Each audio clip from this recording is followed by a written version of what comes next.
मनुष्य क्यों दुखी है। जय श्री कृष्ण मित्रों, आप सभी का हृदय से स्वागत है हमारी आध्यात्मिक और भक्ति से भरी चैनल नीलेश आरती व्लॉग्स में। ये चैनल उन आत्माओं के लिए है जो जीवन की भीड़ में शांति खोज रही हैं, जो टूट चुके हैं लेकिन अभी भी भगवान पर भरोसा रखते हैं। वीडियो शुरू करने से पहले लाइक, शेयर और सब्सक्राइब जरूर करें।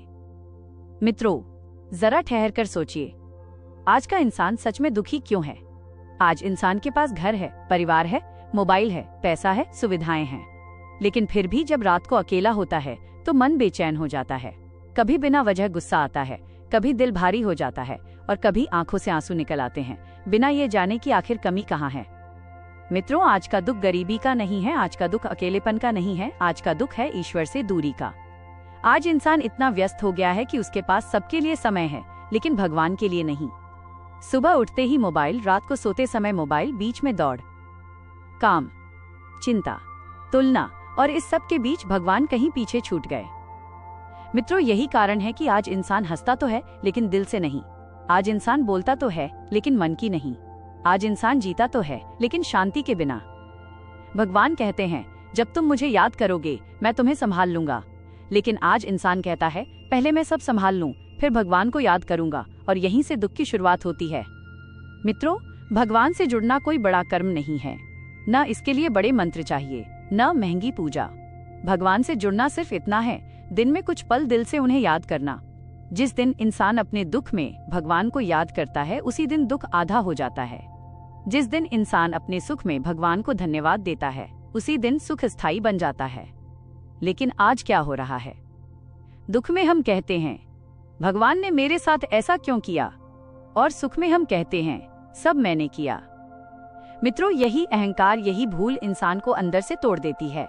भगवान को समय न देना मतलब अपने मन को अकेला छोड़ देना, और अकेला मन सबसे ज्यादा दुखी होता है। जिस दिन इंसान भगवान से जुड़ जाता है, उस दिन उसकी समस्याएं खत्म नहीं होती, लेकिन उसे सहने की शक्ति मिल जाती है, और जहां शक्ति आ जाती है वहां दुख टिक नहीं पाता।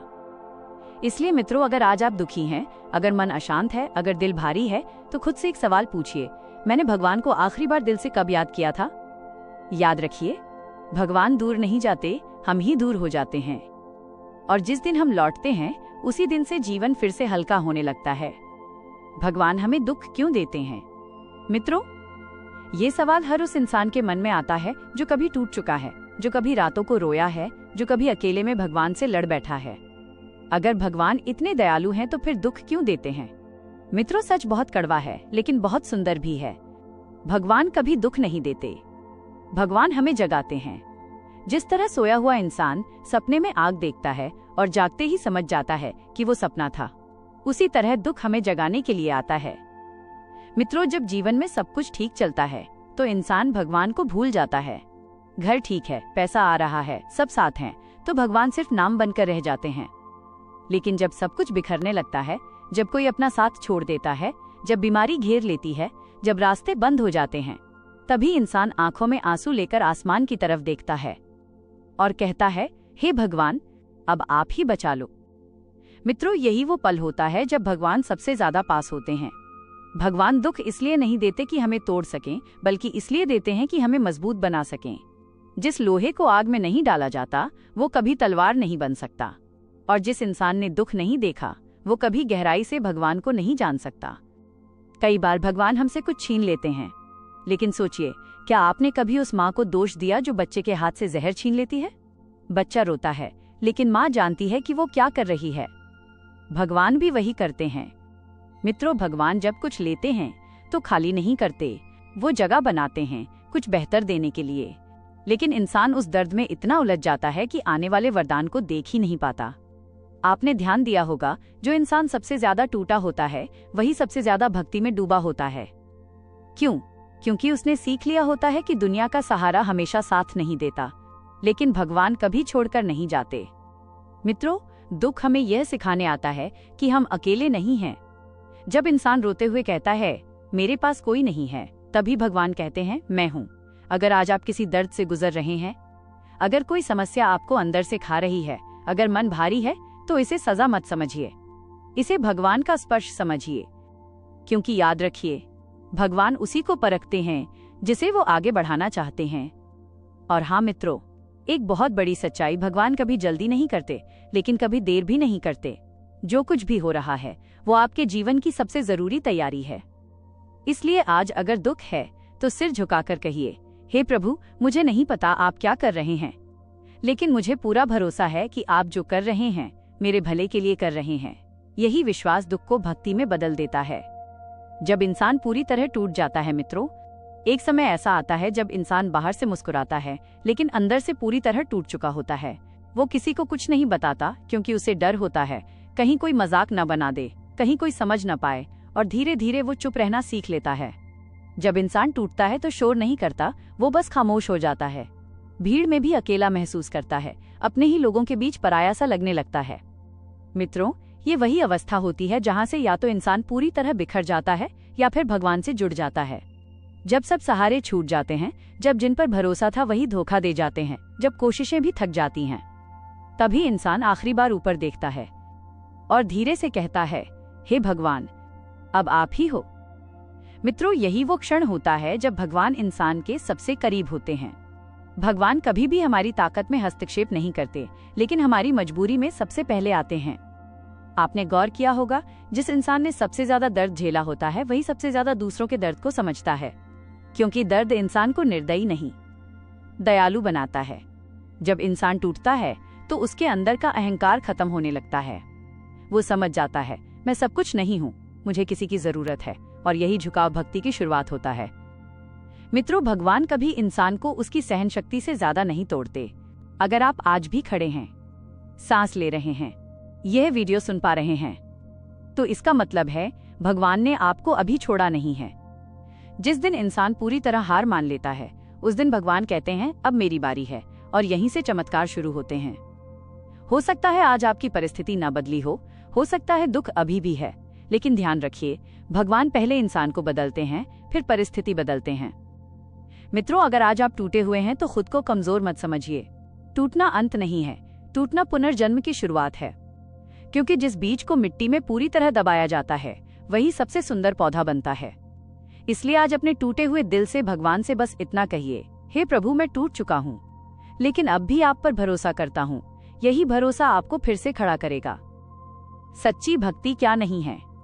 मित्रों, बहुत से लोग कहते हैं हम भगवान की बहुत भक्ति करते हैं, लेकिन क्या हमने कभी सोचा है कि कहीं हम भक्ति के नाम पर गलती तो नहीं कर रहे? भ्रम 1, दिखावा ही भक्ति है। मित्रों, भगवान को दिखावे से नहीं, दिल से फर्क पड़ता है। बड़े बड़े दीपक, लंबी लंबी पूजा, ऊंची आवाज में मंत्र, लेकिन अगर दिल में घमंड, क्रोध और ईर्ष्या है तो भगवान दूर ही रहते हैं। भगवान कहते हैं, मुझे शोर नहीं चाहिए, मुझे सच्चाई चाहिए। भ्रम 2, भगवान से सौदा करना। कई लोग कहते हैं, भगवान, अगर मेरी ये इच्छा पूरी हो जाए तो मैं ये करूंगा। मित्रों, भक्ति सौदे से नहीं चलती। भगवान व्यापारी नहीं है, वह पिता हैं। पिता से शर्त नहीं की जाती, उन पर भरोसा किया जाता है। भ्रम 3, पूजा के बाद गलत कर्म भी चलेंगे। कुछ लोग सोचते हैं, सुबह मंदिर गया, अब दिन भर कुछ भी कर सकते हैं। मित्रों, भक्ति का मतलब है कर्म में भी पवित्रता। जो इंसान भगवान का नाम ले और किसी का दिल दुखाए, वो भक्ति नहीं, धोखा कर रहा है। भ्रम 4, सिर्फ दुख में भगवान को याद करना। भगवान को याद करना सिर्फ आंसू में नहीं, मुस्कान में भी होना चाहिए। अगर भगवान सिर्फ दुख के समय याद आते हैं तो सुख में कौन साथ है? सच्चा भक्त हर पल भगवान को याद करता है। भ्रम 5, खुद को बहुत बड़ा भक्त समझ लेना। मित्रों, जैसे ही इंसान कहता है मैं बहुत बड़ा भक्त हूँ, उसी पल भक्ति खत्म हो जाती है। सच्चा भक्त खुद को सबसे छोटा समझता है। तो फिर सच्ची भक्ति क्या है? बिना शोर के विश्वास, बिना शर्त समर्पण, बिना घमंड के पूजा, बिना स्वार्थ की प्रार्थना, बिना दिखावे का प्रेम। जहां ये 5 आ जाएं, वहां भगवान खुद प्रकट हो जाते हैं। मित्रों, भक्ति बाहर नहीं, अंदर शुरू होती है, और जब अंदर बदलता है इंसान तो बाहर की दुनिया अपने आप बदलने लगती है। आज खुद से पूछिए, मैं भगवान को दिखाने के लिए भज रहा हूं या भगवान को पाने के लिए? अगर ये प्रश्न आपके दिल को छू गया हो तो समझिए आप सही रास्ते पर हैं। सच्ची भक्ति क्या है? मित्रों, जब इंसान ये समझ लेता है कि भक्ति क्या नहीं है, तभी वो ये जानने के योग्य बनता है कि भक्ति वास्तव में क्या है। सच्ची भक्ति कोई क्रिया नहीं है, ये एक अवस्था है। एक ऐसी अवस्था जहां इंसान भगवान के सामने कुछ साबित नहीं करता, बस झुक जाता है। मित्रों, सच्ची भक्ति का पहला चरण है स्वीकार करना। स्वीकार करना कि हम सब कुछ नहीं जानते, हम सब कुछ नहीं कर सकते और हमें किसी ऐसे सहारे की जरूरत है जो कभी बदलता नहीं। यहीं से अहंकार टूटता है और भक्ति जन्म लेती है। सच्ची भक्ति में इंसान ये नहीं पूछता मुझे क्या मिलेगा। सच्ची भक्ति में इंसान कहता है, हे प्रभु, जो भी आप दें वही मेरे लिए सही है। मित्रों, पूर्ण समर्पण का अर्थ हार मान लेना नहीं है। पूर्ण समर्पण का अर्थ है अपनी चिंता भगवान को सौंप देना। काम करना हमारा धर्म है, पर परिणाम भगवान के हाथ में छोड़ देना यही सच्ची भक्ति है। आपने देखा होगा, जो बच्चा अपनी माँ की गोद में सोता है उसे इस बात की चिंता नहीं होती कि कल क्या होगा। क्यों? क्योंकि उसे भरोसा है कि माँ है। बस वही भरोसा भगवान के साथ भी चाहिए। मित्रों, सच्ची भक्ति चिल्लाकर नहीं होती, ये चुपचाप होती है। जब कोई देख नहीं रहा होता तभी भक्ति होती है। जब कोई तारीफ नहीं करता तभी भक्ति होती है। जब मन कहता है अब छोड़ दे और दिल कहता है भगवान पर भरोसा रख, वही सच्ची भक्ति है। पूर्ण समर्पण का अर्थ है हर परिस्थिति में भगवान को दोष न देना। अगर सफलता मिले तो धन्यवाद, अगर असफलता मिले तो सीख। दोनों में भगवान को देखना यही भक्ति है।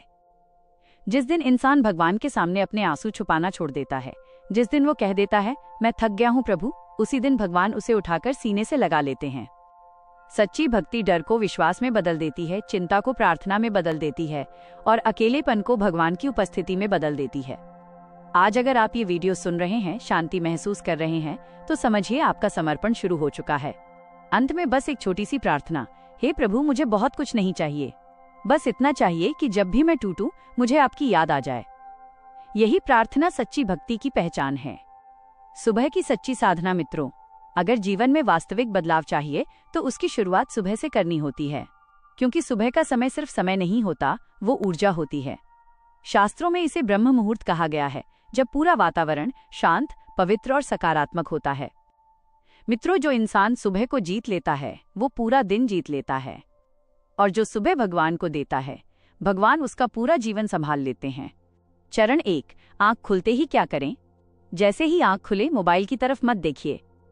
सबसे पहले मन ही मन कहिए, हे प्रभु, एक और दिन देने के लिए धन्यवाद।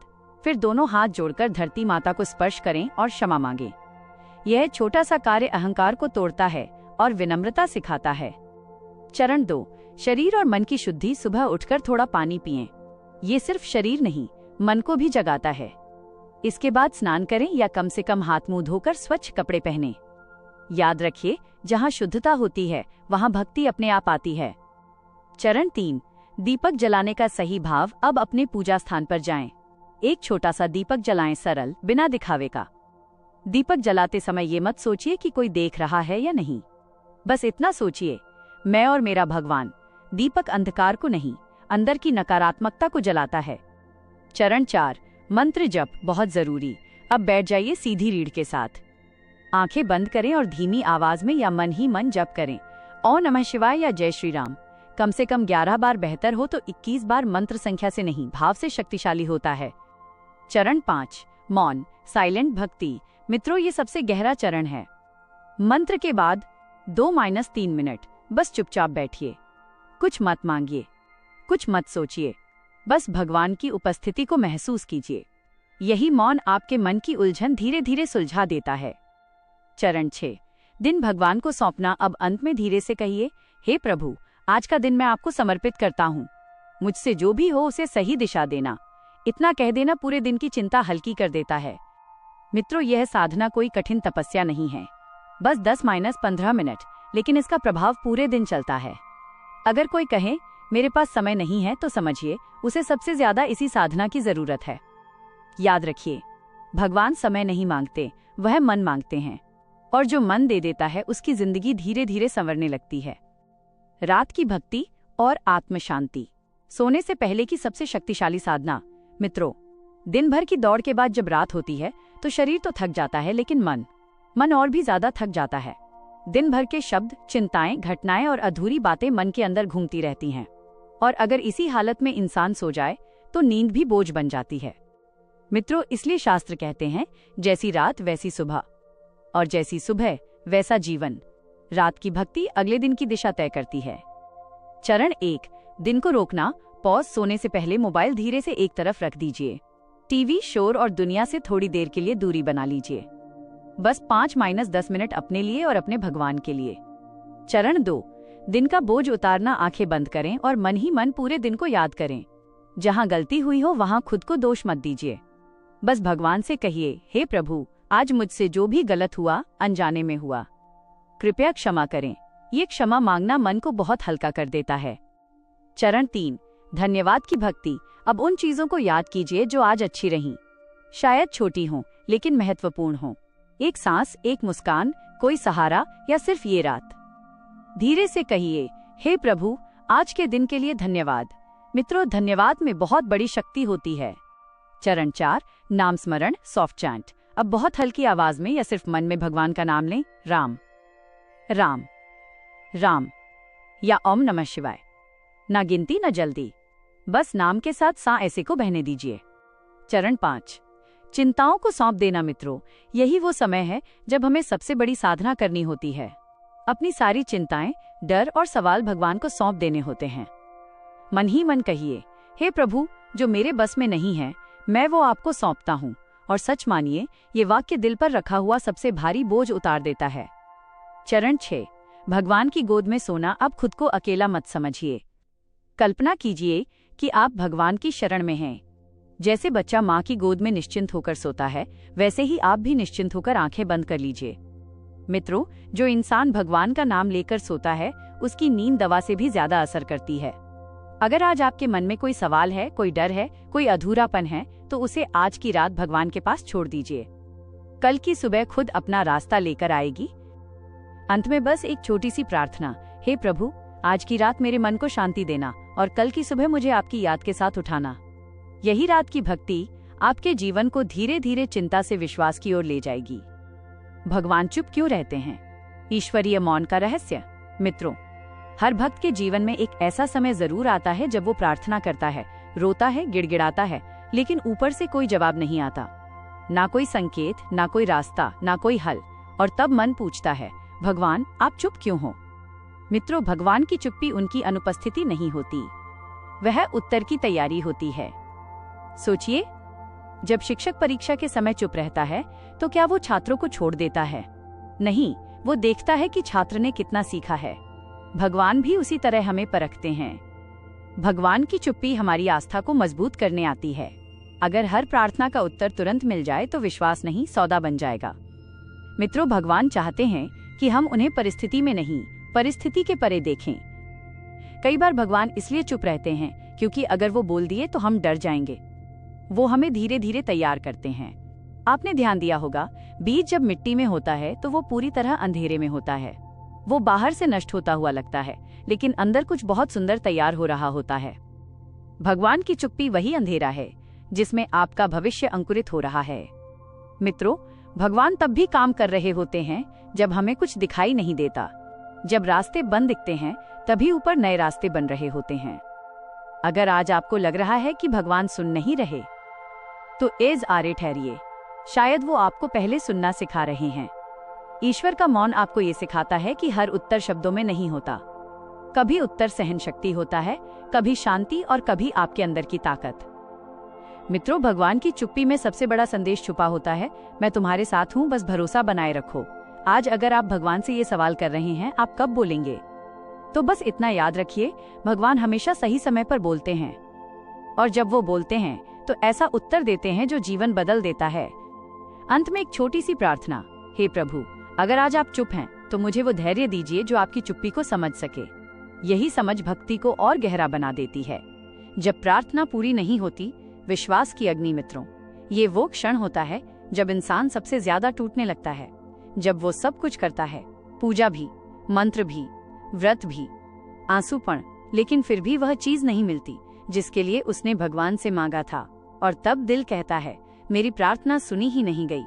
मित्रों, यहाँ एक बहुत बड़ी सच्चाई है। हर प्रार्थना सुनी जाती है, लेकिन हर प्रार्थना पूरी नहीं की जाती, क्योंकि भगवान हमें वही नहीं देते जो हम चाहते हैं। वह हमें वह देते हैं जो हमारे लिए सही होता है। सोचिए, अगर एक बच्चा आग मांगे तो क्या माँ दे देगी? बच्चा रोएगा, लेकिन माँ जानती है कि वह क्या कर रही है। भगवान भी वही करते हैं। मित्रों, कई बार जिस चीज के लिए हम रोते हैं वही चीज आगे चलकर हमारी सबसे बड़ी पीड़ा बन सकती थी। भगवान उस पीड़ा से हमें बचा लेते हैं। लेकिन दुख यह है कि इंसान उस न मिलने को अस्वीकार समझ लेता है। वह सोचता है भगवान ने मुझे छोड़ दिया। नहीं मित्रों, भगवान कभी छोड़ते नहीं। भगवान का न देना भी एक आशीर्वाद होता है, लेकिन वह आशीर्वाद उसी को दिखता है जो धैर्य रखता है। मित्रों, जब प्रार्थना पूरी नहीं होती तो भगवान हमारे विश्वास को अगले स्तर पर ले जाते हैं। वह देखते हैं क्या तू मुझे परिणाम के लिए मानता है या मेरे लिए। अगर विश्वास मिलने पर टिके तो वह विश्वास नहीं, शर्त है। सच्चा विश्वास न मिलने पर भी झुका रहता है। याद रखिए, भगवान कभी किसी की आंखों से आंसू बेकार नहीं जाने देते। आज नहीं तो कल किसी न किसी रूप में वह लौट कर आते हैं। कई बार प्रार्थना पूरी नहीं होती ताकि इंसान यह सीख सके भगवान ही काफी हैं। अगर आज आपकी कोई प्रार्थना अधूरी है तो उसे त्याग मत समझिए, उसे तैयारी समझिए। आज बस इतना कहिए, हे प्रभु, मुझे नहीं पता आप क्यों रोक रहे हैं, लेकिन मुझे भरोसा है कि आप जो भी करेंगे वो मेरे भले के लिए होगा। यही वाक्य प्रार्थना को विश्वास में बदल देता है। सच्चा सुख कहाँ है? मित्रों, आज इंसान बाहर सुख खोजते खोजते अंदर से बिल्कुल खाली हो चुका है। वह सोचता है पैसे से सुख मिलेगा, पद से सुख मिलेगा, लोगों की तारीफ से सुख मिलेगा, लेकिन सच्चाई यह है कि सुख बाहर नहीं, भीतर है। और भीतर का दरवाजा सिर्फ भगवान की भक्ति से ही खुलता है। भगवान कभी देर नहीं करते मित्रों। कई लोग कहते हैं मैंने बहुत पूजा की फिर भी मेरी समस्या खत्म नहीं हुई, लेकिन याद रखना, भगवान ना नहीं कहते, भगवान देर नहीं करते। भगवान कहते हैं सब्र रखो, मैं तुम्हें सही समय पर सही चीज दूंगा। जिस दिन इंसान को भगवान के समय पर भरोसा हो जाता है, जिस दिन उसका डर खत्म हो जाता है। दुख क्यों आता है? मित्रों, दुख कोई सजा नहीं है। दुख तो भगवान का संकेत, सिग्नल होता है। कभी घमंड तो नहीं आया, कभी किसी को दुख तो नहीं दिया, कभी भगवान को भूल तो नहीं गए। भगवान दुख भेजकर कहते हैं रुक जाओ, अपना रास्ता बदलो। और जो इंसान दुख में भी भगवान को याद करता है, भगवान उसका हाथ कभी नहीं छोड़ते। सच्ची प्रार्थना क्या है? मित्रों, सच्ची प्रार्थना शब्दों से नहीं होती। सच्ची प्रार्थना होती है आंसू से, भरोसे से, समर्पण से। जब इंसान कहता है हे प्रभु, मुझे कुछ नहीं चाहिए, बस मुझे संभाल लेना, उस दिन भगवान इंसान की जिंदगी खुद संभाल लेते हैं। भगवान हर जगह है मित्रों।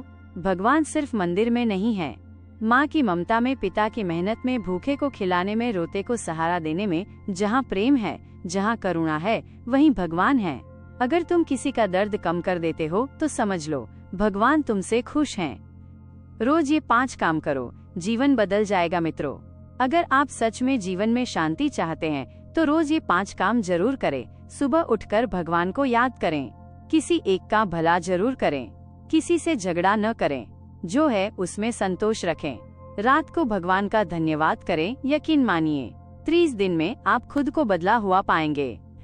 अंत में एक सच्चाई मित्रों, इंसान खाली हाथ आया था और खाली हाथ जाएगा। साथ जाएगा तो कर्म, संस्कार और भगवान का नाम। इसलिए नाम जपो, अहंकार छोड़ो, प्रेम बांटो और भगवान पर भरोसा रखो। भगवान कभी अपने भक्त को अकेला नहीं छोड़ते। अंतिम प्रार्थना, हे प्रभु, जिसने यह वीडियो पूरा देखा है उसके दुख दूर करना, उसके मन को शांति देना, उसके घर में सुख भर देना और उसे कभी अपनी भक्ति से दूर मत करना। जय श्री राम, जय श्री कृष्ण, हर हर महादेव। बहुत जरूरी मित्रों, अगर यह वीडियो आपके दिल को छू गया हो तो कृपया लाइक करें, कमेंट में जय श्री राम लिखें और चैनल नीलेश आरती व्लॉग्स को सब्सक्राइब जरूर करें, क्योंकि यहाँ आपको मिलती है भक्ति, शांति और जीवन बदलने वाली बातें। मिलते हैं अगले भक्ति वीडियो में।